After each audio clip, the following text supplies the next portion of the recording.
തൊഴിലുറപ്പ് ഹരിതകർമ്മ സേനാംഗങ്ങൾക്കായി സൗജന്യ ആയുർവേദ മെഡിക്കൽ ക്യാമ്പും അസ്ഥി സാന്ദ്രത നിർണയ ക്യാമ്പും സംഘടിപ്പിച്ചു. നാട്ടിക ഗ്രാമപഞ്ചായത്തിന്റെ നേതൃത്വത്തിൽ കുടുംബശ്രീ, ആയുർവേദ ഡിസ്പെൻസറി, കുടുംബാരോഗ്യ കേന്ദ്രം എന്നിവയുടെ സഹകരണത്തോടെ സൗജന്യ ആയുർവേദ മെഡിക്കൽ ക്യാമ്പും അസ്ഥി സാന്ദ്രത നിർണയ വർഷകാല ആയുർവേദ ചര്യ ക്യാമ്പും സംഘടിപ്പിച്ചു. പഞ്ചായത്തിലെ 1, 2, 3, 12, 14, 15 വാർഡുകളിലെ തൊഴിലുറപ്പ് തൊഴിലാളികൾക്കും ഹരിതകർമ്മ സേന അംഗങ്ങൾക്കുമായാണ് ക്യാമ്പ് നടത്തിയത്. നാട്ടിക ഷൗക്കത്തുൽ ഇസ്ലാം മദ്രസയിൽ നടന്ന മെഡിക്കൽ ക്യാമ്പ് ഗ്രാമപഞ്ചായത്ത് പ്രസിഡന്റ് പി. വിനു ഉദ്ഘാടനം ചെയ്തു.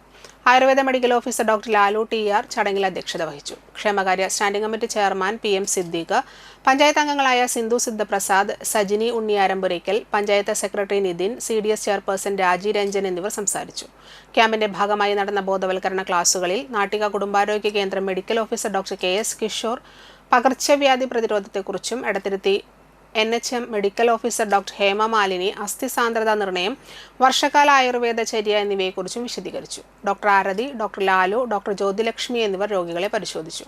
കുടുംബാരോഗ്യ കേന്ദ്രത്തിലെ JHI, ഫസീല, നഴ്സുമാരായ ലേഖ, ജിസ്മി, ഭാഗ്യ, ആശാവർക്കർമാരായ അമ്പിളി, അജിത, രേവതി, ശ്രീദേവി, ഫാർമസിസ്റ്റുമാരായ അയന, ഹർഷ, അറ്റൻഡർ സുനിത, മെഡിക്കൽ പ്രതിനിധി ജ്യോതിലക്ഷ്മി, ടെക്നീഷ്യൻ മനു എന്നിവർ പരിശോധനകൾക്കും ക്യാമ്പ് നടപടികൾക്കും നേതൃത്വം നൽകി.